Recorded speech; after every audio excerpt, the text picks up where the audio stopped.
أعوذ بالله من الشيطان الرجيم بسم الله الرحمن الرحيم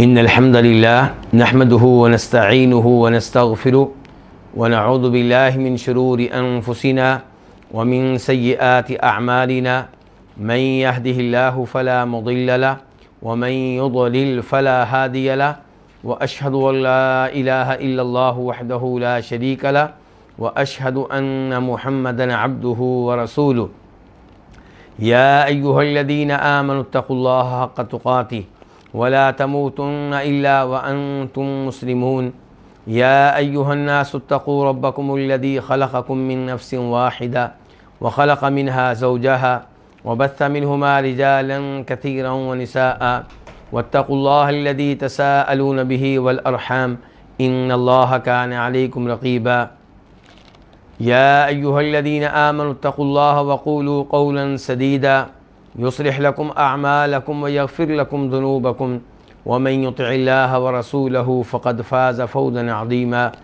أما بعد فإن خير الحديث كتاب الله وخير الهدي هدي محمد صلى الله عليه وسلم وشر الأمور محدثاتها وكل محدثة بدعة وكل بدعة ضلالة وكل ضلالة في النار۔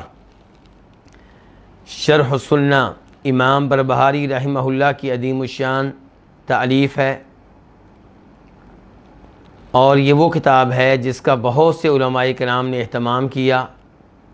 اس کی شروحات لکھی گئیں، اس کے اوپر دروس دیے گئے، اس پہ دورات منعقد کیے گئے۔ اللہ نے مجھ پہ اور آپ پہ فضل و کرم کیا کہ ہمیں بھی یہ کتاب پڑھنے کی سعادت حاصل ہو رہی ہے، اور بعد میں آنے والے علماء کرام نے اس کتاب کے مسائل کو نمبرز لگا دیے ہیں اور نمبروں میں تقسیم کر دیا ہے۔ تو جو ایڈیشن میرے اور آپ کے پاس ہے اس کے لحاظ سے اس کا نمبر ہے 68، اور یہ مسئلہ اس کے اوپر 2 درس پہلے ہو چکے ہیں، تو یہ اس مسئلے کا آج تیسرا درس ہے، تیسرا پارٹ ہے۔ اس مسئلے میں کیا فرما رہے ہیں امام بربہاری رحمہ اللہ؟ کہتے ہیں وَالْإِيمَانُ بِأَنَّ رسول اللہ صلی اللہ علیہ وسلم أُسْرِيَ بِهِ إِلَى السَّمَاءِ، اس بات پہ بھی ایمان لانا ہوگا کہ نبی علیہ السلام کو رات کے تھوڑے سے حصے میں آسمانوں تک لے جایا گیا، آسمانوں پہ لے جایا گیا۔ وصار إلى العرش، اور آپ عرش تک پہنچے، اور وضاحت ہو چکی ہے کہ یہ کہنا کہ عرش تک پہنچے اس کی کوئی دلیل نہیں ہے، البتہ آسمانوں پہ پہنچے، 7ویں آسمان تک پہنچے، یہ بات بالکل ٹھیک ہے۔ اس کے بعد فرماتے ہیں امام بربہاری رحمہ اللہ وَكَلَّمَهُ اللَّهُ تعالی، اور اللہ تعالیٰ آپ سے ہم کلام ہوئے۔ یہاں ہم کلام ہونے سے مراد یہ ہے کہ اللہ نے آپ سے خصوصی طور پہ کلام کیا، یعنی کہ اپنی آواز میں اور حروف کے ساتھ، ورنہ آپ پہ اللہ کا کلام پہلے بھی نازل ہو رہا تھا، لیکن اس موقع پہ اللہ تعالیٰ براہ راست آپ سے ہم کلام ہوئے، لیکن اللہ کو دیکھنے کا موقع آپ کو نہیں ملا۔ وَدَخَلَ الْجَنَّةَ، اور آپ جنت میں داخل ہوئے، اور اس پہ بھی دلائل میں نے گزشتہ درس میں دیے تھے کہ بالکل آپ جنت میں داخل ہوئے ہیں، اور جن علماء کرام نے اس کتاب کی شرح لکھی ہے ان میں سے کئی ایک نے یہ لکھا ہے کہ آپ جنت میں داخل ہوئے حقیقی طور پہ معراج کے موقع پہ، اس کی کوئی دلیل نہیں ہے، لیکن میں نے اس کے دلائل آپ کے سامنے ذکر کیے تھے۔ اس کے بعد امام بربہاری کہتے ہیں وَاطَّلَعَ إِلَى النَّارِ، آپ نے جہنم کی طرف جھانک کر دیکھا، اور واضح طور پہ ایسی حدیث ہو جس میں آتا ہو کہ آپ نے جہنم کی طرف جھانک کر دیکھا، ایسی کوئی صحیح حدیث ہمیں نہیں مل سکی، لیکن ایک ضعیف روایت میں نے ذکر کی تھی۔ البتہ اس کی تائید میں 2 حدیثیں میں نے 2 یا 3 حدیثیں ذکر کی تھیں جن سے محسوس ہوتا ہے کہ آپ نے جہنم میں جھانک کر دیکھا، کیونکہ آپ نے ذکر کیا ہے کہ آپ نے معراج کے موقع پہ کئی ایسے لوگوں کو دیکھا جن کو عذاب ہو رہا تھا، اور یہی امید ہے کہ وہ جن کو عذاب ہو رہا تھا وہ جہنم میں ہوں گے۔ اس کے بعد امام بربہاری نے کہا تھا وَرَأَى الْمَلَائِکَةَ، آپ نے اس موقع پہ فرشتوں کو بھی دیکھا، اس کی بھی میں وضاحت کر چکا ہوں کہ آپ نے جبریل علیہ السلام کو ان کی حقیقی شکل و صورت میں زندگی میں 2 بار دیکھا ہے، ان میں سے ایک جو ہے وہ معراج کے موقع پہ ہے، اور دیگر کئی فرشتوں کو بھی آپ نے اس موقع پہ دیکھا ہے۔ اس کے بعد کیا ہے؟ وَنُشِرَتْ لَهُ الْأَنْبِيَاء، یہ ہمارا آج کا درس ہے۔ وَنُشِرَتْ لَهُ الْأَنْبِيَاء، اور آپ کے لیے انبیاء کرام کو زندہ کیا گیا، یا آپ کے لیے انبیاء کرام کو اٹھایا گیا۔ یہ لفظ کیا استعمال کیا ہے امام بربہاری نے؟ نشرت۔ تو نشرت کی پہلے کچھ وضاحت کر دوں کہ اس کا معنی کیا ہوتا ہے۔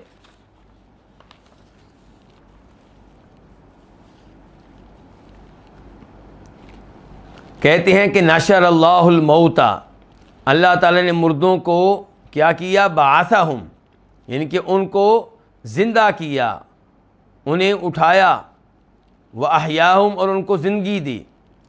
تو نشرت لہ الانبیاء کا معنی ہوگا کہ آپ کے لیے انبیاء کرام علیہم الصلوۃ والسلام کو زندگی بخشی گئی، اور آپ کے لیے انبیاء کرام علیہم الصلوۃ والسلام کو اٹھایا گیا۔ یہاں پہ امام بربہاری رحمہ اللہ کیا کہنا چاہتے ہیں؟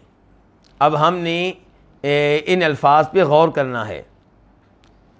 معلوم یہ ہوتا ہے، محسوس یہ ہوتا ہے کہ وہ اس حدیث کی طرف اشارہ کرنا چاہتے ہیں جس میں آتا ہے کہ معراج کے موقع پہ بیت المقدس میں انبیاء کرام علیہم الصلوۃ والسلام جمع ہوئے، اور آپ نے انہیں نماز پڑھائی، آپ امام بنے اور وہ مقتدی بنے۔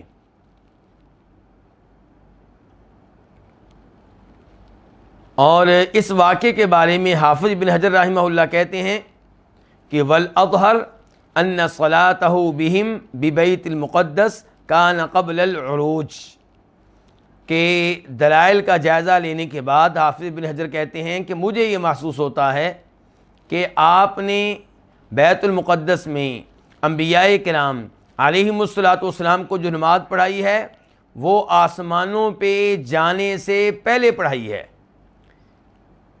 اصل میں اختلاف ہے علماء کرام میں کس مسئلے میں؟ کہ جو آپ نے بیت المقدس میں نماز پڑھائی ہے انبیاء کرام کو، کیا وہ آسمانوں سے واپسی کے موقع پہ پڑھائی تھی، یا جب آپ بیت المقدس پہنچے تھے تو آسمانوں پہ جانے سے پہلے پڑھائی تھی؟ تو ابن حجر کہتے ہیں کہ میرا دل اس پہ مطمئن ہوتا ہے کہ آپ نے یہ نماز انہیں آسمانوں پہ جانے سے پہلے پڑھائی ہے۔ اب یہ حدیث کیا ہے جس میں تذکرہ آیا ہے؟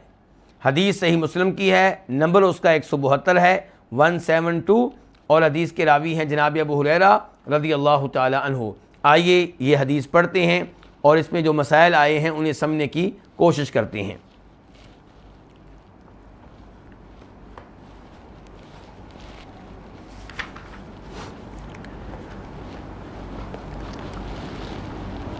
جناب ابو ہریرہ کہتے ہیں، فرمایا نبی کریم صلی اللہ علیہ وسلم نے، لقد رأیتنی فی الحجر وقریش تسألنی عن مسرایا، میں نے اپنے آپ کو حتیم میں پایا، یعنی کہ میں حتیم میں تھا۔ حتیم کس کو کہتے ہیں؟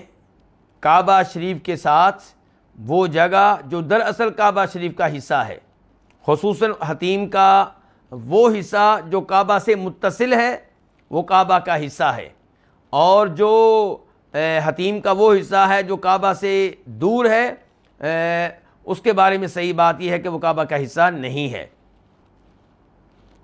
تو لقد رأیتنی فی الحجر، میں نے اپنے آپ کو حتیم میں دیکھا، اور قریش مجھ سے سوال کر رہے تھے عن مسرایا، واقعہ اسراء کے بارے میں جن جن مقامات پہ گیا ہوں ان کے بارے میں۔ جب نبی علیہ السلام نے ان کے سامنے یہ بات رکھی کہ میں رات کے معمولی سے حصے میں بیت المقدس گیا ہوں، 7 آسمانوں پہ گیا ہوں، تو وہ لوگ حیران ہوئے، تعجب کا اظہار کیا، آپ کی تردید کی، آپ کا مذاق اڑانے لگے، اور آپ سے باقاعدہ سوال ہوئے، آپ کا امتحان لیا گیا تاکہ معلوم کیا جا سکے کہ آپ وہاں پہ گئے ہیں یا نہیں گئے ہیں۔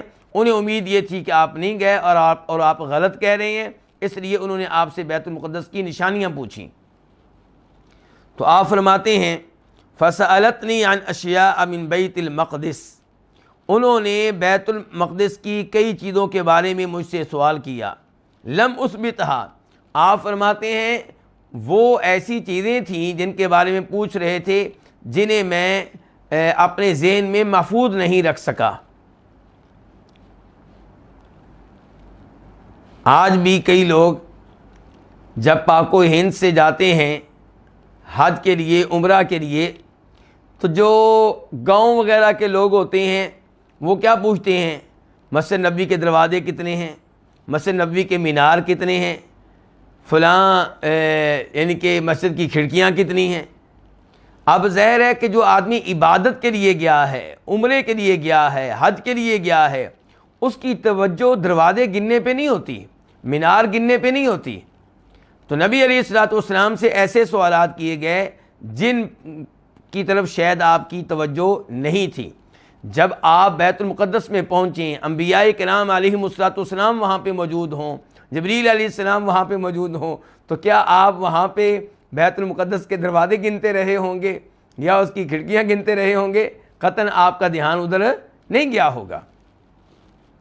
تو آپ فرماتے ہیں فَقُرِبْتُ قُرْبَةً مَا قُرِبْتُ مِثْلَهُ قَطُّ، میں اس موقع پہ اتنا پریشان ہوا کہ اتنا پریشان میں پہلے کبھی نہیں ہوا تھا۔ کیوں پریشان ہوئے ہوں گے آپ؟ کہ اگر آپ درست جواب نہ دے سکے تو ظاہر ہے کہ ان کو موقع ملے گا یہ کہنے کا کہ یہ غلط کہہ رہے ہیں کہ میں وہاں پہ گیا ہوں، وہ آپ کا مذاق اڑائیں گے، اور ہو سکتا ہے کہ وہ لوگ جو آپ پہ ایمان لائے ہوئے ہیں ان میں سے جو کمزور ایمان والے ہیں وہ مرتد ہو جائیں، تو اس لیے آپ شدید پریشان ہوئے۔ تو آپ فرماتے ہیں فَرَفَعَهُ اللَّهُ لِي أَنظُرُ إِلَيْهِ، تو اللہ رب العزت جو ہر چیز کی قدرت رکھنے والے ہیں، ہر چیز پہ قادر، اللہ نے کیا کیا؟ بیت المقدس آپ کے سامنے کر دیا۔ آپ کہتے ہیں اللہ نے بیت المقدس میں سامنے کر دیا، میں دیکھ رہا تھا اسے۔ مَا يَسْأَلُونِي عَنْ شَيْءٍ إِلَّا أَنبَأْتُهُمْ بِهِ، جب بھی مجھ سے کوئی سوال کرتے تو میں بیت المقدس کو دیکھ دیکھ کر ان کے سوالوں کا ان کو جواب دے رہا تھا۔ اس کے بعد آپ فرماتے ہیں وَقَدْ رَأَيْتُنِي فِي جَمَاعَةٍ مِّنَ الْأَنبِيَاءِ، کہ جب میں وہاں پہ پہنچا بیت المقدس تو میں نے اپنے آپ کو انبیاء کرام علیہم الصلوۃ والسلام کی ایک جماعت میں پایا۔ امام بربہاری نے کیا کہا تھا؟ آپ کی خاطر انبیاء کرام علیہم الصلوۃ والسلام کو کیا کیا گیا؟ جمع کیا گیا، زندہ کیا گیا، اٹھایا گیا۔ اگرچہ یہ الفاظ ان کے محل نظر ہیں کہ انبیاء کرام کو زندہ کیا گیا، اس کے اوپر آگے چل کے گفتگو کریں گے۔ تو آپ فرما رہے ہیں کہ میں نے اپنے آپ کو دیکھا کہ میں انبیاء کرام علیہم الصلوۃ والسلام کی جماعت میں ہوں۔ فَإِذَا مُوسَىٰ علیہ السلام قَائِمٌ يُصَلِّي، میں دیکھتا ہوں کہ موسیٰ علیہ السلام کھڑے ہیں، نماز پڑھ رہے ہیں۔ فَإِذَا رَجُلٌ ضَرْبٌ جَعْدٌ كَأَنَّهُ مِنْ رِجَالِ شَنُوءَ، میں نے ان پہ نگاہ ڈالی تو وہ معتدل جسم کے آدمی تھے، نہ بہت موٹے نہ بہت کمزور، اور مضبوط جسم کے مالک تھے، اور آپ کہہ سکتے ہیں کہ وہ ایسے تھے جیسے شنوء قبیلے کے لوگ ہوتے ہیں۔ شنوء قبیلہ ہے، یمن کا قبیلہ۔ اب دیکھیے جب نبی علیہ الصلوۃ والسلام موسیٰ علیہ السلام جیسے نبیوں کو دیکھ رہے ہوں گے تو کیا آپ کی توجہ جائے گی بیت المقدس کے میناروں کی طرف یا کھڑکیوں کی طرف یا دروازوں کی طرف؟ فرماتے ہیں وَإِذَا عِيسَى ابْنُ مَرْيَمَ علیہ السلام قَائِمٌ يُصَلِّي، اور پھر میں دیکھتا ہوں کہ عیسیٰ علیہ السلام بھی کھڑے نماز پڑھ رہے ہیں۔ اقرب الناس به شبہن عروۃ بن مسعود الثقفی، اگر آپ یہ جاننا چاہتے ہیں کہ عیسیٰ علیہ السلام کیسے تھے تو جن لوگوں کو تم جانتے ہو ان میں سے ایک ہیں عروہ بن مسعود ثقفی۔ عیسیٰ علیہ السلام کی شکل و صورت ان سے ملتی جلتی تھی۔ وَإِذَا ابراہیم علیہ السلام قائم یصلی، فرماتے ہیں ابراہیم علیہ السلام کو میں نے دیکھا وہ بھی کھڑے نماز پڑھ رہے تھے۔ اشبہ الناس بہ صاحبکم، اگر تم ابراہیم علیہ السلام کی شکل و صورت جاننا چاہتے ہو کہ کیسی تھی تو کس کو دیکھ لو؟ فرمایا مجھے دیکھ لو۔ نبی علیہ السلام کیا فرما رہے ہیں کہ ابراہیم علیہ السلام کی شکل و صورت اگر جاننا چاہتے ہو کس کو دیکھ لو؟ مجھے دیکھ لو۔ اس کے بعد فرماتے ہیں فحانت الصلاۃ، نماز کا وقت ہو گیا، فاممتہم، تو میں ان کا امام بنا۔ انبیاء کرام علیہم السلام موجود ہیں، امام کون بنے ہیں؟ محمد الرسول اللہ صلی اللہ علیہ وسلم۔ اب یہاں پہ میں تھوڑا سا رکوں گا، مجھے ایک واقعہ یاد آ گیا، پہلے بھی شاید میں درس میں اس کا تذکرہ کیا تھا، اور یہ میں اس لیے ذکر کرتا ہوں تاکہ ہم عبرت حاصل کریں، اپنے عقائد کی اصلاح کریں، دوسروں کے عقائد کی اصلاح کریں۔ مدینہ منورہ میں رہتے ہوئے میری رہائش مسجد قبلتین کے قدرے قریب تھی۔ وہاں قریب ایک سپر سٹور تھا جس میں ایک بھائی بیٹھا کرتے تھے، اردو بولنے والے تھے، بر صغیر ہند و پاک سے ان کا تعلق تھا۔ وہ ایک عرصے سے سعودیہ میں رہ رہے تھے، مجھے بتانے لگے کہ میرے عقائد کی اصلاح یہاں سعودیہ میں آ کر ہوئی ہے، یہاں سے آ کر میں نے توحید سیکھی ہے۔ کہتے ہیں کہ میں ایک عرصے کے بعد اپنے ملک گیا تو ایک بڑے شہر کا نام لے کر کہتے ہیں کہ اس شہر کی کسی مسجد میں نماز پڑھنے کے لیے میں داخل ہو گیا۔ چونکہ ان کی تربیت کہاں ہوئی ہے؟ سعودیہ میں، تو یہ سمجھ رہے تھے کہ شاید پاک و ہند میں بھی وہی سسٹم ہے کہ جس مسجد میں بھی داخل ہو جائیں وہ آپ ہی کی مسجد ہے۔ ان کے ذہن میں یہ بات نہیں تھی کہ پاک و ہند میں کیا سسٹم ہے، یہ مسجد بریلویوں کی، یہ دیوبندیوں کی، یہ اہل حدیثوں کی۔ تو کہتے میں مسجد میں داخل ہوا، نماز قائم ہونے لگی تو میں نے دیکھا کہ امام صاحب کے پیچھے ایک آدمی کی جگہ خالی ہے۔ کہتے میں وہاں پہ کھڑا ہو گیا کہ امام صاحب کے پیچھے جگہ خالی ہے۔ کہتے لوگوں نے مجھے پیچھے دھکیلا اور کہا تم جانتے نہیں ہو کہ یہ جگہ نبی علیہ الصلوۃ والسلام کی ہے؟ اب وہ صاحب کیا کہتے ہیں؟ کہتے ہیں میں ان سے کہا کہ نبی علیہ السلام کی جگہ تم نے امام کے پیچھے رکھی ہے؟ یعنی کہ اگر تمہارا عقیدہ یہ ہے کہ اللہ کے نبی موجود ہیں تو آپ کی جگہ کہاں پہ ہونی چاہیے؟ مصلی امامت خالی ہونا چاہیے۔ لیکن غلط عقیدہ ہے، اور غلط عقیدہ جب بھی ہوگا تو اس کا کوئی سر پاؤں تو نہیں ہوگا۔ اب اگر امام کی جگہ خالی رکھیں گے تو پھر جماعت کون کرائے گا؟ پھر نماز کیسے پڑھیں گے؟ ظہر کی، عصر کی، مغرب کی، عشاء کی؟ پھر تو اس کا مطلب یہ ہوگا کہ کبھی بھی مسجد میں جماعت نہیں ہو سکے گی۔ اس لیے غلط عقیدہ ہے تو غلط عقیدے کا نتیجہ غلط کیا نکلا کہ اللہ کے نبی کی جگہ کہاں رکھی ہے؟ امام کے پیچھے۔ نعوذ باللہ من ذالک۔ اور یہاں پہ صورتحال یہ ہے کہ سارے انبیاء کرام جمع ہیں علیہم الصلوۃ والسلام، اور اللہ کے رسول کو کہاں پہ کھڑا کیا گیا؟ مصلی امامت پہ، اور وہ جگہ کہاں رکھتے ہیں؟ امام کے پیچھے۔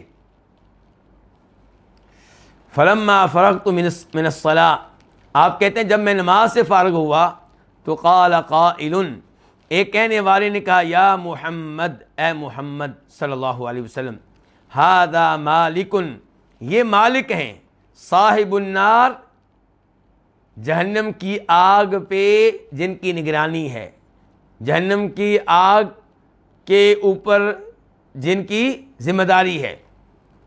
فسلم علیہ، آپ انہیں سلام کہیں۔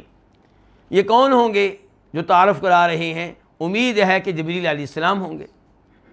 اور اس حدیث سے، اور یہ معراج والی حدیث ہے، اس سے پتہ چلا کہ آپ کی فرشتوں سے ملاقات ہوئی ہے، جہنم کا جو دربان فرشتہ ہے اس سے بھی ملاقات ہوئی ہے۔ اور امام بربہاری نے کہا تھا نا کہ ورأى الملائکہ، اس رات آپ نے فرشتوں کو بھی دیکھا، تو یہ بھی دلیل ہے اس بات کی کہ آپ نے فرشتوں کو دیکھا۔ آپ فرماتے ہیں فالتفت الیہ، کہ جب یہ تعارف کروایا گیا کہ یہ کون ہیں، یہ مالک ہیں، تو میں نے ان کی طرف التفات کیا، جان کر دیکھا، فبدأنی بالسلام، تو انہوں نے سلام کرنے میں پہل کی۔ یعنی کہ مجھ سے کہا گیا تھا آپ ان کو سلام کہیں، لیکن جب میں نے ان کی طرف مڑ کے دیکھا تو انہوں نے مجھے پہلے سلام کہا۔ تو اس حدیث سے کیا پتہ چلا؟ مسلم شریف کی حدیث ہے 172 172، اس سے کیا پتہ چلا کہ نبی علیہ الصلوۃ والسلام نے معراج کے موقع پہ آسمانوں پہ جانے سے پہلے بیت المقدس میں انبیاء کرام علیہم الصلوۃ والسلام سے ملاقات کی ہے، بلکہ بطور امام ان کو نماز پڑھائی ہے۔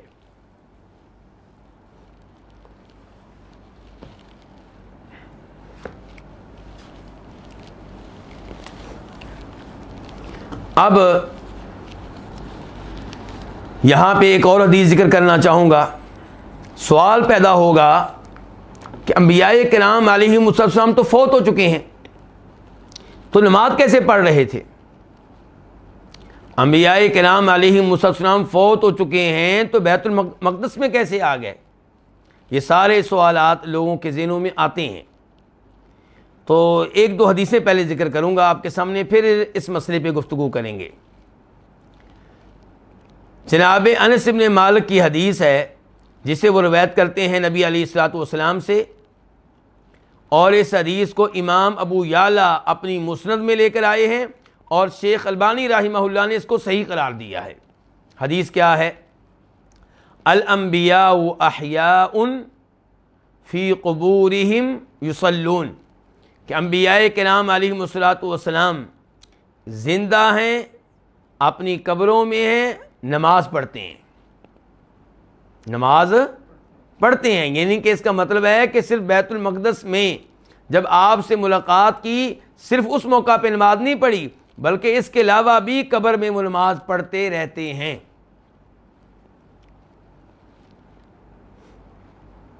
ایک اور حدیث، اور یہ حدیث ہے مسلم شریف کی، نمبر اس کا ہے 2375 2375۔ اس کے بھی راوی انس بن مالک ہیں رضی اللہ تعالی عنہ، کہتے ہیں کہ فرمایا نبی کریم صلی اللہ علیہ وسلم نے، اتیت علی موسیٰ لیلۃ اسری بی عند الکثیب الاحمر وہو قائم یصلی فی قبرہ، کہ اسراء والی رات میں موسیٰ علیہ الصلوۃ والسلام کے پاس سے گزرا سرخ ٹیلے کے پاس، جبکہ وہ اپنی قبر میں کھڑے نماز پڑھ رہے تھے۔ کہاں نماز پڑھ رہے تھے؟ قبر میں۔ تو آپ نے ان کو دیکھا کہ وہ قبر میں کھڑے نماز پڑھ رہے، اور یہ حدیث مسلم شریف کی ہے۔ اور یہاں پہ میں ایک اور حدیث بھی ذکر کروں گا تاکہ ایک ساتھ ہم ان مسائل کو سمجھ سکیں۔ اب جو حدیث ذکر کرنے لگا ہوں اسے امام ابن حبان اپنی صحیح میں لے کر آئے ہیں، اور اس کا نمبر ہے 3103 3103۔ اس حدیث میں تذکرہ آتا ہے اس بات کا کہ جب کسی مومن کو اس کی قبر میں دفن کیا جاتا ہے تو فرشتے پہنچ جاتے ہیں اور اس سے سوال کرتے ہیں کہ تمہاری کیا رائے ہے اس آدمی کے بارے میں، یعنی کہ میں آپ سے سوال کر رہا ہوں جی جاوید بھائی، یعنی کہ نبی علیہ السلام کے بارے میں قبر والے سے فرشتے پوچھتے ہیں تمہاری کیا رائے اس آدمی کے بارے میں، یعنی کہ نبی علیہ السلام کے بارے میں۔ تو وہ آدمی آگے سے کہتا ہے دعونی حتی اصلی، مجھے چھوڑ دو تاکہ میں نماز پڑھوں۔ اور اسی حدیث میں آتا ہے کہ جب وہ فرشتے آتے ہیں تو قبر میں ماحول ایسا ہوتا ہے کہ جیسے سورج غروب ہونے والا ہو۔ تو اب اس آدمی کو فکر لاحق ہو جاتی ہے نماز کی، یوں لگتا ہے کہ اسے فکر لاحق ہوتی ہوگی کون سی نماز کی؟ عصر کی نماز کی، سورج ڈوبنے والا ہے۔ تو وہ کہتا ہے کہ مجھے نماز پڑھنے دو۔ اللہ اکبر، یہ کون کہے گا جو دنیا میں نماز پڑھتا رہا ہے؟ بے نماز کو کیا یہ توفیق ہوگی کہ وہ کہے سورج ڈوبنے والا، مجھے نماز پڑھنے دو؟ میرے بھائیوں، میری بہنوں، نماز کی ہم سب پابندی کریں۔ توحید کے بعد سب سے زیادہ اہمیت جس چیز کو ہے وہ کیا؟ نماز۔ تو دیکھیں یہ کیا کہہ رہا ہے، دعونی، مجھے چھوڑ دو، حتی اصلی، یہاں تک کہ میں نماز پڑھوں۔ فیقولون، تو فرشتے کہتے ہیں انک ستفعل، اس میں کوئی شک و شبہ نہیں ہے ان قریب تم یہ کام کرو گے۔ کون سا کام؟ نماز، یعنی کہ نماز پڑھو گے۔ تو اس حدیث سے کیا پتا چلا کہ عام مومن بھی قبر میں کیا کرتا ہے؟ نماز پڑھتا ہے۔ لو جی، یہ اتنی احادیث میں نے آپ کے سامنے ذکر کر دی۔ اب آپ میں سے کئی پریشان ہو چکے ہوں گے۔ پریشان اس لیے ہو چکے ہوں گے کہ اب تک آپ لوگ یہ سنتے آئے ہیں کہ بندہ فوت ہوا، قبر میں دفنا دیا گیا، تو اب وہ مردہ ہے، اور ان حدیث میں بتایا جا رہا ہے کہ وہ تو نماز پڑھتا ہے، خصوصاً انبیاء کرام علیہم الصلوۃ نماز پڑھتے ہیں۔ تو اب کون سی بات ٹھیک ہے، کون سی غلط ہے؟ تو اس موضوع پہ مزید گفتگو کرنے سے پہلے میں یہاں پہ شیخ البانی رحمہ اللہ کا کلام آپ کے سامنے رکھنا چاہوں گا۔ شیخ البانی رحمہ اللہ عصر حاضر کے بہت بڑے محدث، ایک ہی زمانے میں وہ اور شیخ ابن باز رحمہ اللہ سعودی عرب کے سابق مفتی اعظم اور شیخ ابن عثیمین، تین بہت بڑے علماء تھے۔ اللہ ان تینوں کو جنت میں جمع فرمائے۔ تینوں ہی پائے کے علماء تھے، تینوں ہی متقی اور پرہیزگار تھے۔ تو شیخ البانی رحمہ اللہ کو اللہ رب العزت نے بہت توفیق دی احادیث پہ کام کرنے کی، صحیح اور ضعیف ہونے کے لحاظ سے امت کے سامنے انہوں نے صحیح اور ضعیف احادیث کو الگ الگ کر دینے کا بہت بڑا یعنی کہ انہوں نے یہ بہت بڑا کارنامہ سر انجام دیا۔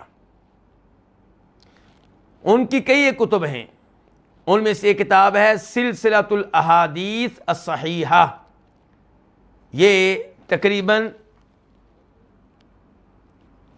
7 جلدیں ہیں۔ ان میں انہوں نے صحیح احادیث کو جمع کیا ہے اور تفصیل کے ساتھ ان کے اوپر گفتگو کی ہے کہ یہ حدیث صحیح ہے اور فلاں فلاں کتاب میں آئی ہے، اور یہ حدیث بھی صحیح ہے اور فلاں فلاں کتاب میں آئی ہے۔ اور ایک ان کی کتاب ہے جس کا نام ہے سلسلۃ الاحادیث الضعیفہ، جس میں انہوں نے ضعیف اور من گھڑت روایات کو جمع کیا ہے۔ تو یہ جو حدیث ہے کہ انبیاء کرام اپنی قبروں میں زندہ ہیں، نماز پڑھتے ہیں، اس کو وہ لے کر آئے ہیں اپنی کون سی کتاب میں؟ سلسلۃ الاحادیث الصحیحہ میں، اور وہاں پہ اس کا نمبر ہے 621۔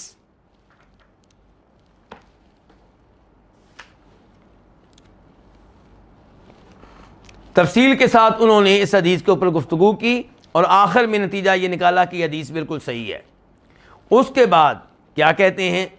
کہتے ہیں ثم اعلم ان الحیات التي اثبتها هذا الحديث للانبیاء علیہم الصلاۃ والسلام انما هي حیات برزخیہ لیست من حیات الدنیا فی شیء، کہ یہ بات آپ جان لیں دھیان سے، کسی غلط فہمی میں واقع نہ ہو جائیں کہ وہ زندگی جس کا تذکرہ اس حدیث نے کیا ہے کہ انبیاء کرام علیہم السلام قبروں میں زندہ ہوتے ہیں، یہ زندگی برزخی زندگی ہے، اس زندگی کا دنیا کی زندگی سے کوئی تعلق واسطہ نہیں ہے۔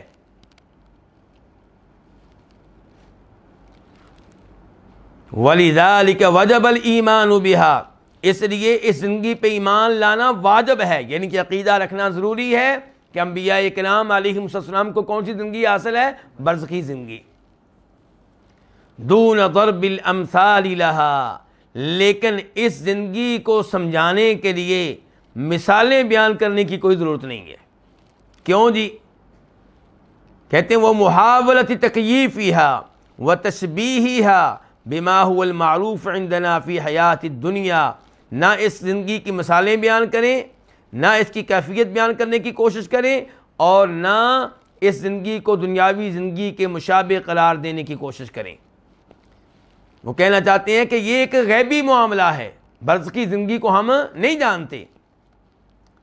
هذا هو الموقف الذي يجب ان يتخذه المؤمن في هذا الصدد، اس معاملے میں یہی وہ موقف ہے جو ایک مومن کو اپنانا چاہیے۔ الایمان بما جاء فی الحدیث دون الزیادۃ علیہ بالاقیسۃ والآراء، کہ جو کچھ اس حدیث میں آیا ہے اس پہ ایمان لائیں لیکن کسی قسم کا اضافہ نہ کریں، اور اس معاملے میں قیاس اور رائے سے اور عقل سے کام نہ لیں، کما یفعل اہل البدع الذین وصل الامر ببعضهم الى ادعاء ان حیاتہ صلی اللہ علیہ وسلم فی قبرہ حیات حقیقیۃ، جیسا کہ بعض بدعتیوں نے یہ کام کیا ہے۔ انہوں نے کیا کیا ہے؟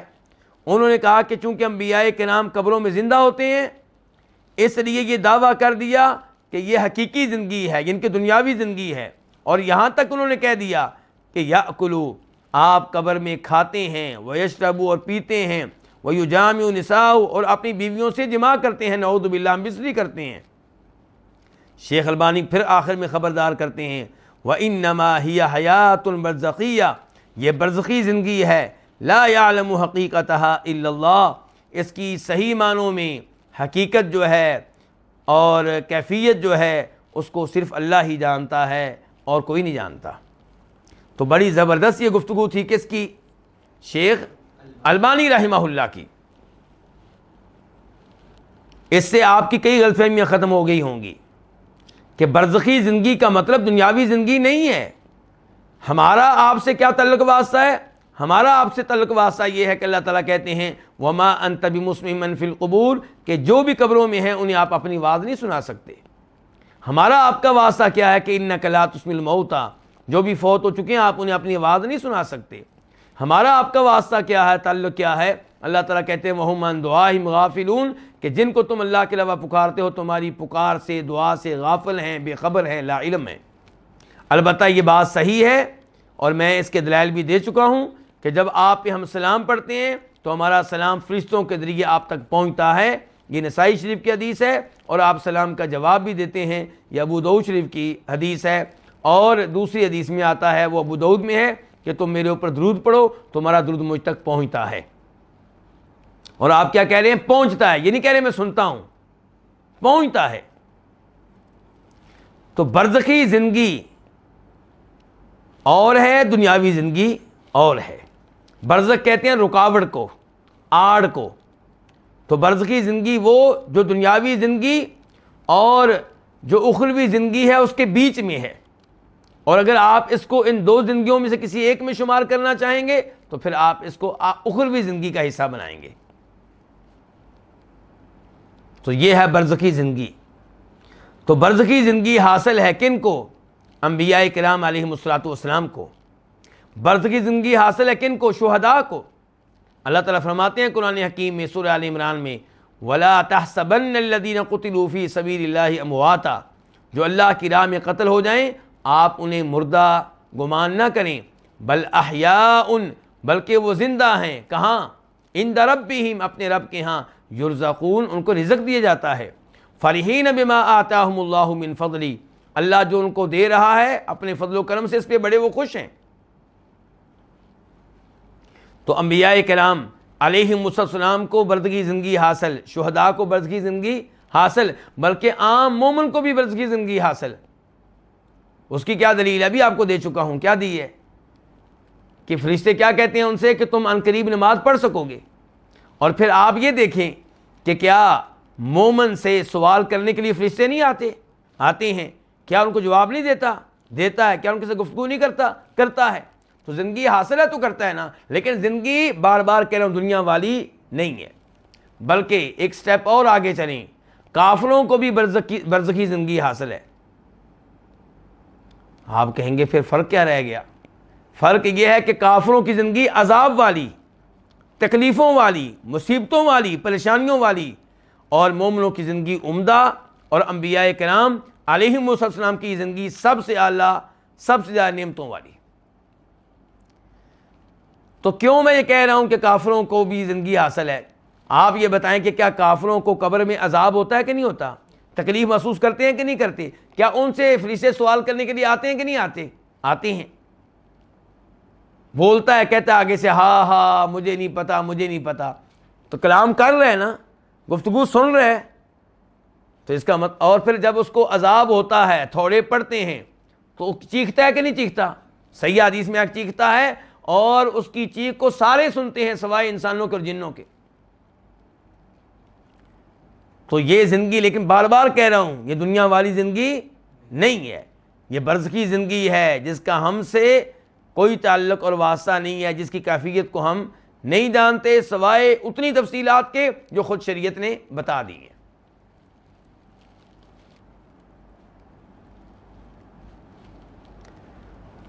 تو انبیاء کرام علیہم السلام. اچھا، اب یہاں پہ لوگ ایک اور سوال کرتے ہیں کیا کہ جی ایک طرف تو آپ کہتے ہیں کہ انسان ادھر فوت ہوا، ادھر ہی اعمال کا سلسلہ ختم ہوا، اور اب آپ کہہ رہے ہیں کہ قبر میں وہ نماز پڑھتے ہیں. تو کیا جواب ہے اس کا آپ کے پاس؟ دیکھیں، دنیا میں جب ہم نماز پڑھتے ہیں تو یہ ہمارے اوپر واجب ہے یا واجب نہیں ہے؟ واجب ہے. اور نفل نماز واجب نہیں لیکن مستحب ہے، اجر و ثواب ملے گا، ہمیں ترغیب دی گئی ہے. لیکن قبر کی جو نماز ہے یہ اللہ تعالیٰ کی طرف سے واجب نہیں ہے. یہ نماز ایسے ہے کہ انسان کو لطف محسوس ہوتا ہے، مزہ آتا ہے یہ نماز پڑھتے ہوئے. یہ بطور پابندی کے وہ نہیں پڑھتا، اس وجہ سے نہیں پڑھتا کہ میں نہیں پڑھوں گا تو مجھے سزا ملے گی، بلکہ اس کو مزہ اتنا آتا ہے، لطف محسوس کرتا ہے جیسے کوئی انسان شہد کھاتے ہوئے لطف محسوس کرتا ہے. اس سے کہیں زیادہ یہ لوگ جو ہے نماز پڑھتے ہوئے سعادت محسوس کرتے ہیں. آپ کو کیا وہ حدیث یاد نہیں ہے جس میں یہ آتا ہے کہ شہید خواہش رکھتا ہے کہ مجھے دنیا میں بھیجا جائے، کیوں؟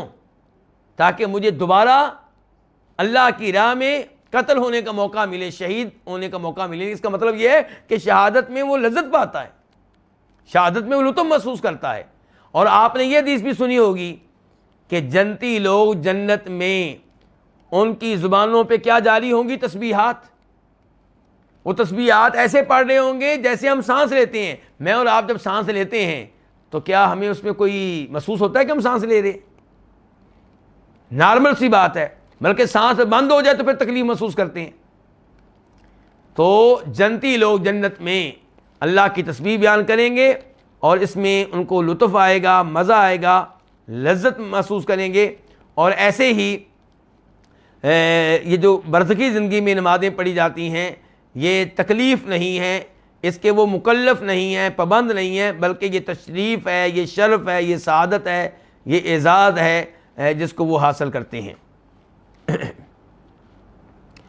پھر یہاں پہ ایک مسئلہ اور ہوگا، وہ کیا کہ نبی علیہ الصلوۃ والسلام جب انبیاء کرام سے ملے تو انبیاء کرام علیہم الصلوۃ والسلام جسم اور روح دونوں کے ساتھ تھے یا صرف روح کے ساتھ تھے جسم کے بغیر؟ بات واضح ہے جی علماء کرام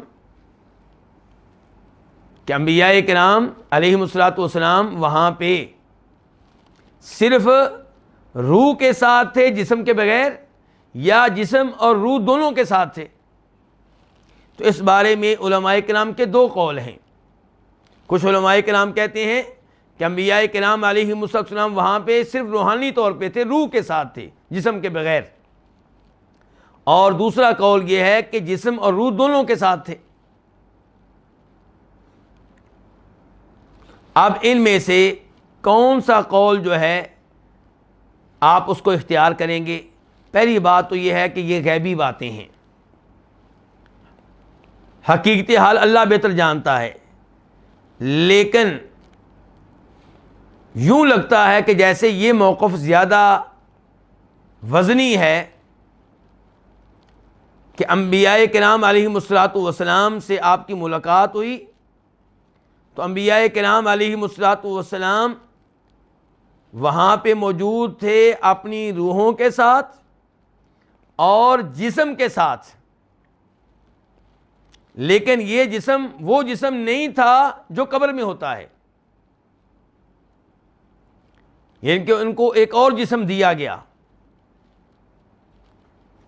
سوائے عیسیٰ علیہ السلام کے، کیونکہ عیسیٰ علیہ السلام آپ کو معلوم ہے کہ وہ تو فوت ہی نہیں ہوئے، ان کا جسم ان کی قبر میں نہیں ہے بلکہ وہ آسمانوں پہ روح اور جسم دونوں کے ساتھ ہیں.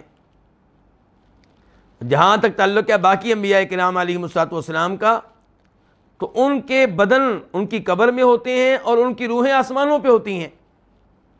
تو جب نبی علیہ الصلوۃ والسلام سے ان کی ملاقات ہوئی تو روحوں کے ساتھ ہوئی، اور یہ روحیں ان کے حقیقی جسم کی شکل میں تھیں۔ امام ابن تیمیہ رحمہ اللہ کہتے ہیں، بلکہ میں یہاں پہ یہ امام ابن تیمیہ کا نام بھی آپ جانتے ہیں، بہت بڑے عالم دین ہیں، شیخ الاسلام کہا جاتا ہے انہیں۔ ان کی ایک کتاب ہے مجموع فتاوی، جس میں ان کے فتاوی جمع کیے گئے ہیں، ان کی چھوٹی چھوٹی کتابیں، چھوٹے چھوٹے ان کے رسالے جمع کیے گئے ہیں۔ اس کی 4تھی جلد اس وقت میرے پاس ہے، اور اس کا صفحہ ہے صفحہ نمبر 328۔ اس میں ہے کہ امام ابن تیمیہ رحمہ اللہ سے سوال کیا گیا کچھ احادیث کے بارے میں۔ کون کون سی حدیث؟ ایک یہ حدیث کہ نبی علیہ السلام نے موسیٰ علیہ السلام کو دیکھا جب کہ وہ اپنی قبر میں نماز پڑھ رہے تھے، اور آپ نے موسیٰ علیہ السلام کو دیکھا جب کہ وہ بیت اللہ کا طواف کر رہے تھے، اور آپ نے موسیٰ علیہ السلام کو آسمانوں پہ بھی دیکھا، اور اسی طرح کچھ انبیاء کرام کو آپ نے آسمانوں پہ دیکھا۔ تو سوال یہ ہے کہ کیا جب کوئی فوت ہو جائے تو فوت ہونے کے بعد بھی عمل کرنے کا سلسلہ باقی رہتا ہے؟ جبکہ حدیث سے یہ پتہ چلتا ہے کہ فوت ہوتے ہی اعمال کا سلسلہ منقطع ہو جاتا ہے۔ کیا فوت ہونے کے بعد یہ جو انبیاء کرام علیہ السلام نماز پڑھ رہے تھے، طواف کر رہے تھے، اس کا ان کو فائدہ ہوگا؟ کیا آپ نے انبیاء کرام علیہ السلام کو ان مقامات پہ ان کے جسم کے ساتھ دیکھا ہے یا ان کی روحوں کے ساتھ دیکھا ہے؟ یہ کتنے مشکل سوال ہیں، کس سے کیے جا رہے ہیں؟ امام ابن تیمیہ رحمہ اللہ سے۔ تو وہ کہتے ہیں جواب دیتے ہوئے کہ الحمدللہ رب العالمین، اپنی گفتگو کا آغاز کس سے کیا؟ اللہ کی حمد و ثنا سے۔ اس کے بعد کہتے ہیں اما رؤیا موسیٰ علیہ السلام فی الطواف فہذا کان رؤیا منام لم یکن لیلۃ المعراج۔ جہاں تک تعلق ہے اس بات کا کہ آپ نے موسیٰ علیہ السلام کو دیکھا اور وہ طواف کر رہے تھے، تو یہ آپ نے انہیں معراج کی رات نہیں دیکھا، بلکہ یہ تو معراج سے ہٹ کر ایک دفعہ آپ نے خواب دیکھا تھا، خواب میں موسیٰ علیہ السلام کو دیکھا تھا کہ وہ بیت اللہ کا طواف کر رہے ہیں۔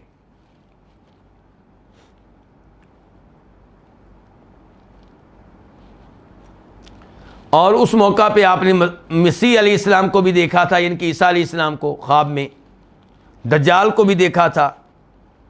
اور جہاں تک تعلق ہے اس بات کا کہ آپ نے موسیٰ علیہ السلام کو اور دیگر انبیاء کرام علیہ السلام کو معراج کی رات آسمانوں پہ دیکھا، جب آپ نے آدم علیہ السلام کو دیکھا تھا آسمانی دنیا پہ، یحییٰ اور عیسیٰ انہیں دوسرے آسمان پہ دیکھا تھا علیہما الصلاۃ والسلام، یوسف علیہ السلام کو تیسرے آسمان پہ دیکھا تھا، ادریس علیہ السلام کو چوتھے آسمان پہ دیکھا تھا، ہارون علیہ السلام کو 5ویں آسمان پہ دیکھا تھا، موسیٰ علیہ السلام کو 6ٹھے آسمان پہ دیکھا تھا، ابراہیم علیہ السلام کو 7ویں آسمان پہ دیکھا تھا۔ تو کہتے ہیں کہ یہ جو آپ نے دیکھا ہے ان کی روحوں کو دیکھا تھا، جبکہ ان کی روحیں ان کے بدنوں میں ان کے جسموں کی شکل میں موجود تھیں، یعنی کہ ان کی روحوں کو کیا شکل دی گئی؟ ان کے جسموں کی شکل دی گئی۔ کہنے کا مطلب یہ ہے کہ یہ ان کا وہ والا جسم نہیں تھا جو قبر میں ہے۔ اسی لیے اس کے فوراً بعد کیا کہتے ہیں ابن تیمیہ؟ وَقَدْ قَالَ بَعْضُ النَّاسِ، کچھ لوگوں نے کہا ہے کہ شاید کہ آپ نے ان کے انہی جسموں کو دیکھا جو قبروں میں دفن کیے گئے۔ ابن تیمیہ کہتے ہیں وَهَذَا لَيْسَ بِشَيْءٍ، اس قول کی کوئی حقیقت نہیں ہے، یہ قول جو ہے یعنی کہ اس کی کوئی حیثیت نہیں ہے۔ اور آگے چل کے کہتے ہیں وَأَمَّا كَوْنُهُ رَآ مُوسَىٰ قَائِمًا يُصَلِّي فِي قَبْرِهِ، جہاں تک تعلق ہے اس بات کا کہ آپ نے موسیٰ علیہ السلام کو ان کی قبر میں دیکھا کہ نماز پڑھ رہے تھے، اور پھر آسمانوں پہ بھی دیکھا، تو کہتے ہیں اس میں کوئی ٹکراؤ نہیں ہے، اس میں کوئی تضاد نہیں ہے۔ کیسے؟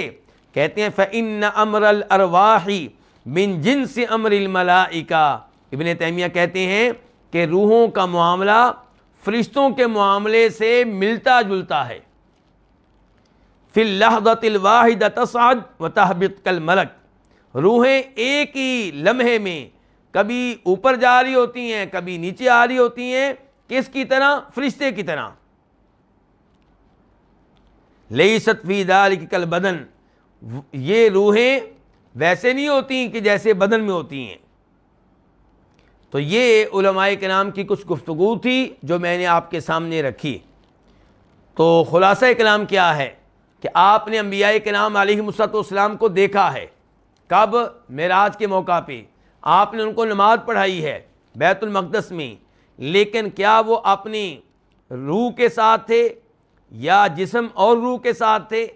تو اس بارے میں علماء کرام کے دو قول ہیں. آپ کسی بھی قول کو اپنا سکتے ہیں، اور اگر اس مسئلے پہ خاموش رہنا چاہیں تو اس میں بھی کوئی حرج نہیں ہے. کس مسئلے میں خاموش رہنا؟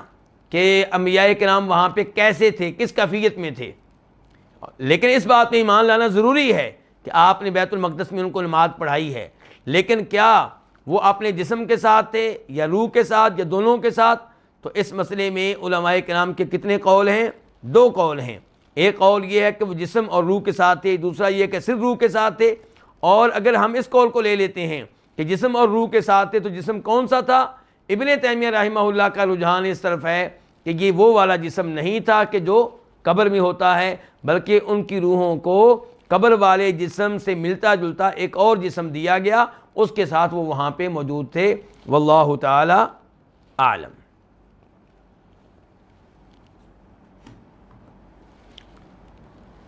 تو یہ تھا جی ہمارا مسئلہ جو امام بربہاری نے بیان کیا ہے کہ ونشرت لہ الانبیاء، اور آپ کے لیے انبیاء کرام کو کیا کیا گیا؟ زندہ کیا گیا. تو میں کہنا چاہتا ہوں کہ زندہ نہیں کیا گیا، وہ پہلے ہی زندہ تھے. ہاں آپ یہ کہہ سکتے ہیں ان کو جمع کیا گیا آپ کے لیے. زندہ تھے لیکن زندگی کون سی؟ برزخی، قبر والی نہیں. بار بار میں کہہ رہا ہوں قبر والی نہیں. لوگ ان باتوں کو سمجھ لیتے ہیں دنیاوی زندگی کی طرح، پھر قبر کے پاس پہنچ کے پکارتے ہیں، آوازیں دیتے ہیں، یہ سوچ کر کہ شاید وہ ہماری آوازیں سن رہے ہیں.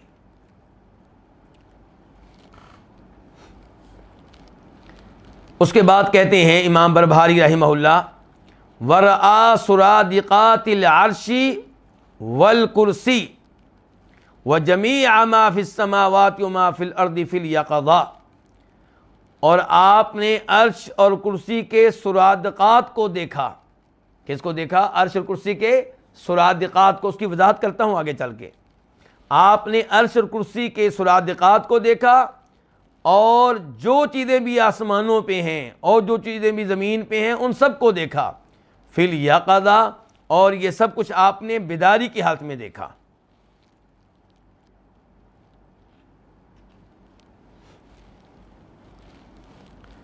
جہاں تک تعلق ہے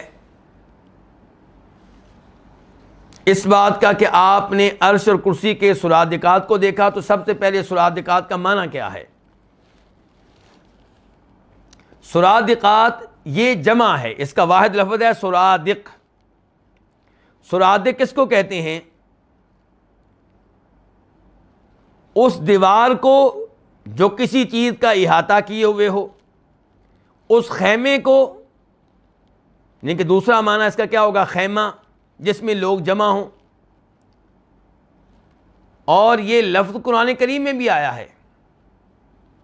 اللہ تعالیٰ فرماتے ہیں سورہ کہف میں، اِنَّا أَعْتَدْنَا لِلظَّالِمِينَ نَارًا أَحَاطَ بِهِمْ سُرَادِقُهَا، کہ ہم نے ظالموں کے لیے آگ تیار کر رکھی ہے. ان ظالموں کا آگ کی سرادق نے احاطہ کر رکھا ہوگا.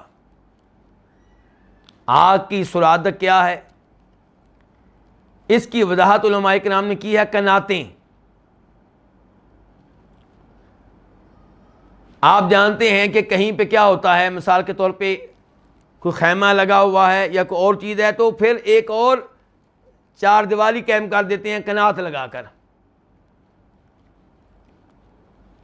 تو اس جیسی کوئی چیز مراد ہے. اب چونکہ غیبی امور ہیں، بہت زیادہ تفصیل سے میں کچھ نہیں بتا سکتا، لیکن معنی اس سے ملتا جلتا ہے کہ آپ نے عرش اور کرسی کی کناتیں دیکھیں، یعنی کہ آپ نے عرش اور کرسی کے ارد گرد جو کناتیں لگی ہوئی تھیں وہ دیکھیں. اور آپ نے وہ سب کچھ دیکھا جو آسمان و زمین میں ہے اور بیداری کی حالت میں دیکھا۔ اب سوال یہاں پہ پیدا ہوگا کہ یہ عقیدہ کہاں سے لیا امام بربہاری رحمہ اللہ نے کہ آپ نے معراج کی رات پہ عرش اور کرسی کی سرادقات دیکھیں، کناتیں دیکھیں، خیمے دیکھے؟ تو جواب اس سوال کا یہ ہے کہ ہمیں تو ایسی کوئی آیت یا حدیث نہیں مل سکی، اور دیگر علماء کرام کی بھی میں نے رائے پڑھی ہے اس بارے میں، ان کا بھی یہ کہنا ہے کہ ہمیں کوئی دلیل نہیں ملی جس کی وجہ سے ہم کہہ سکیں کہ یہ بات ٹھیک ہے کہ نبی علیہ السلام نے معراج کی رات عرش اور کرسی کی کناتیں وغیرہ دیکھیں۔ ایسی کوئی دلیل مل نہیں سکی۔ اور جہاں تک تعلق ہے ان الفاظ کا کہ آپ نے اس رات جو بھی آسمانوں میں ہے، جو بھی زمین پہ ہے، اس کو دیکھا، تو اس کی بھی کوئی دلیل نہیں مل سکی کہ آپ نے معراج کی رات جو بھی چیزیں آسمانوں پہ ہیں، جو بھی چیزیں زمین پہ ہیں، سب کی سب دیکھی، اس کی بھی کوئی دلیل نہیں مل سکی۔ لیکن یہ بات صحیح ہے کہ آپ نے اس رات جو کچھ دیکھا فی الیقظہ، بیداری کی حالت میں دیکھا، اور یہ الفاظ بڑے عمدہ ہیں جو امام بربہاری نے استعمال کیے ہیں، کیونکہ کئی لوگ یہ دعویٰ کرتے ہیں کہ اسراء و معراج کیا تھا، صرف ایک خواب کا نام ہے، جبکہ میں وہ دلائل ذکر کر چکا ہوں جن کی وجہ سے یہ معلوم ہوتا ہے کہ آپ کا یہ سفر روحانی اور جسمانی تھا، روح اور جسم دونوں کے ساتھ تھا، بیداری کی حالت میں تھا۔ اور وہ حدیث جس میں آتا ہے کہ آپ نے یہ چیزیں خواب کی حالت میں دیکھی، تو اس میں اور ان احادیث میں تطبیق کیسے دی جائے گی؟ تطبیق بہت آسان ہے کہ شاید یہ چیزیں پہلے آپ کو خواب میں دکھائی گئیں اور اس کے بعد آپ کو یہ چیزیں حقیقتاً بیداری کی حالت میں دکھائی گئیں، واللہ تعالی اعلم۔ اس کے بعد امام بربہاری کہتے ہیں حملہ جبریل علی البراق حتی ادارہ فی السماوات، کہ جبریل علیہ السلام نے آپ کو براق پہ سوار کیا یہاں تک کہ آپ کو آسمانوں میں گھمایا۔ تو گزارش یہ ہے کہ نبی علیہ الصلوۃ والسلام کا وہ سفر جو مکہ سے بیت المقدس تک کا ہے، یہ تو براق پہ ہے، اور براق کے جانور کا نام ہے جو بہت تیز رفتار تھا، لیکن بیت المقدس سے آسمانوں کا جو سفر ہے اس میں براق کا تذکرہ نہیں آیا۔ اس لیے علماء کرام اس سفر کو کیا کہتے ہیں؟ معراج، یعنی سیڑھی جیسی کوئی چیز تھی جس کے اوپر چڑھ کر آپ اوپر گئے ہیں۔ موجودہ زمانے میں آپ کہہ سکتے ہیں کہ لفٹ کی طرح کی کوئی چیز ہوگی، باقی اللہ بہتر جانتا ہے، ہمیں نہیں پتا، بالکل ہمیں نہیں پتا۔ یہ تو ویسے ایک میں نے لفظ بول دیا ہے کہ آپ تصور کر سکتے ہیں کہ جیسے آج لفٹیں ہیں بہت اوپر تک لے کر جاتی ہیں، تو اللہ نے اس تب کیا کوئی ایسی کوئی چیز دی ہوگی، اللہ عالم۔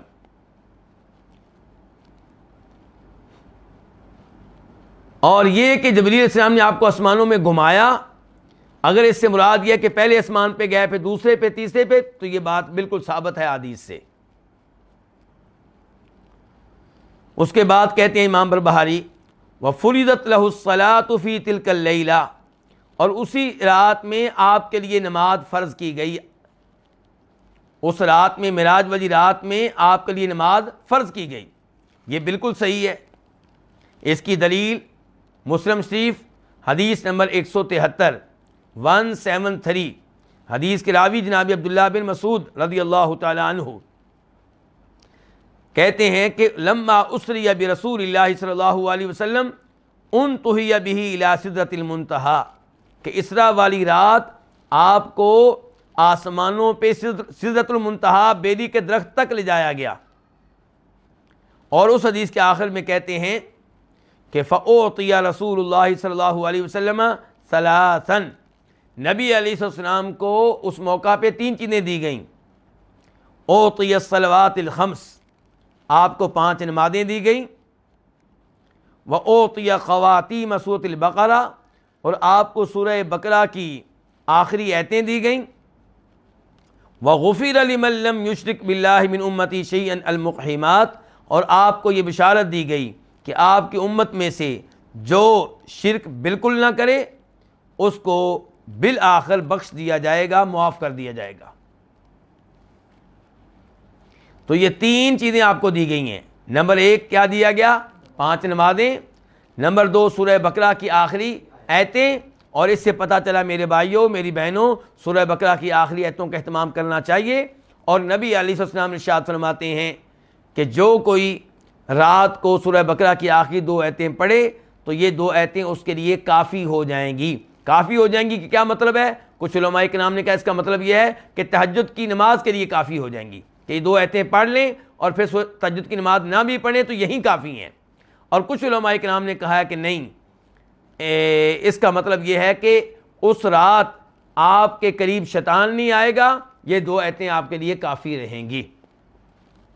اور تیسرے نمبر پہ کیا خوشخبری دی گئی کہ جو شرک سے بچ جائے، شرک سے محفوظ رہے، اس کے دیگر گناہ چاہے موجود ہوں بالآخر اس کو معاف کر دیا جائے گا، یعنی کہ بالآخر اسے جہنم سے نکال کے جنت میں بھیج دیا جائے گا یا جہنم میں بالکل ڈالا ہی نہیں جائے گا. اور اس رات نمازیں فرض کی گئیں. اس کی دلیل اس کے علاوہ بھی ہے. میں نے گزشتہ درس میں وہ حدیث ذکر کی تھی جس حدیث میں آتا ہے کہ موسیٰ علیہ السلام کی جب آپ سے ملاقات ہوئی اللہ تعالیٰ سے ہم کلام ہونے کے بعد، تو موسیٰ علیہ السلام نے پوچھا تھا کہ اللہ نے آپ کو کیا دیا؟ کہا میرے اوپر 50 نمازیں فرض کی گئی ہیں. تو موسیٰ علیہ السلام نے کہا تھا واپس جائیے، نمازیں بہت زیادہ ہیں، اللہ سے درخواست کیجئے کہ اللہ تعالیٰ یہ نمازیں کم کر دے، آپ کی امت اتنی نمازیں نہیں پڑھ سکے گی. تو آپ موسیٰ علیہ السلام کے مشورے پہ بار بار جاتے تھے اور اللہ تعالیٰ کمی کر دیتے. 40 ہوئیں، 30 ہوئیں، 20 ہوئیں، 10 ہوئیں، بالآخر 5 کر دی گئیں. موسیٰ علیہ السلام نے پھر بھی کہا کہ آپ دوبارہ جائیے، لیکن آپ نے کہا کہ مجھے شرم آتی ہے، اور اللہ کی طرف سے بھی یہ وعد آ گئی کہ یہ 5 نمازیں ہیں ادائیگی کے لحاظ سے، اجر و ثواب کے لحاظ سے 50 ہیں. اس کے بعد کہتے ہیں امام بربہاری رحمہ اللہ وَرَجَعَ إِلَىٰ مَكَّةَ فِي تِلْكَ اللَّيْلَةِ، اسی رات آپ مکہ کی طرف واپس آ گئے. یہ بات بالکل صحیح ہے. وَذَلِكَ قَبْلَ الْهِجْرَةِ، اس مسئلے کا آخری جملہ یہ ہے کہ یہ واقعہ کب کا ہے؟ ہجرت سے پہلے کا، یعنی کہ یہ واقعہ مکہ کا ہے. اس وقت تک آپ مدینہ نہیں آئے تھے بلکہ مکہ میں ہی رہا کرتے تھے. آپ جانتے ہیں کہ لوگ معراج کی رات کا جشن مناتے ہیں، اس رات شب بیداری کا اہتمام کرتے ہیں، اس رات چراغاں ہوتا ہے، اس رات عبادت کی جاتی ہے.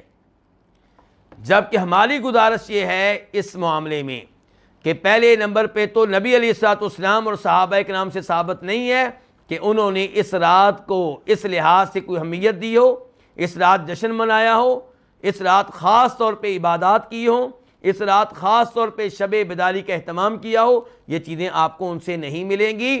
اور اس کی ایک واضح دلیل یہ ہے کہ آج تک امت کو یہ پتہ نہیں چل سکا، صحابہ کرام کے بعد والوں کو یہ پتہ نہیں چل سکا کہ یہ واقعہ کس سال ہوا، کس مہینے میں ہوا، کس رات میں ہوا.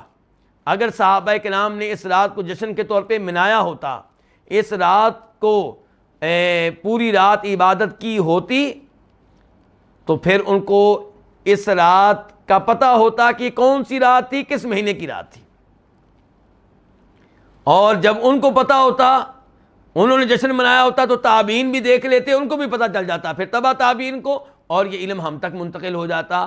لیکن اس کا کوئی ثبوت نہیں ملتا، نہ قرآن سے، نہ کسی صحیح حدیث سے، نہ کسی صحابی کے قول سے کہ یہ کون سی رات تھی.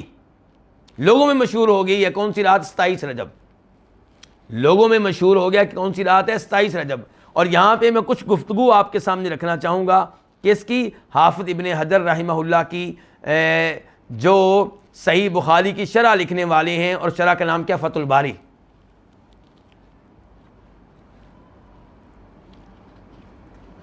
وہ کہتے ہیں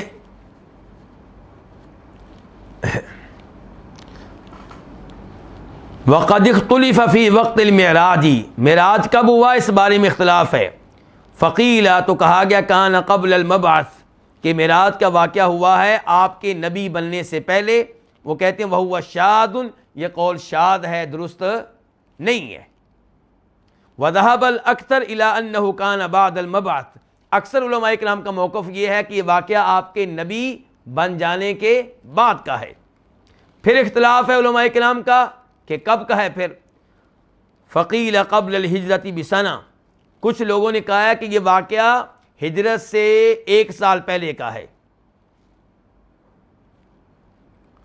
اور کچھ لوگوں نے کہا ہے کہ یہ واقعہ ہجرت سے 8 مہینے پہلے کا ہے، کچھ لوگوں نے کہا کہ یہ واقعہ ہجرت سے 6 مہینے پہلے کا ہے،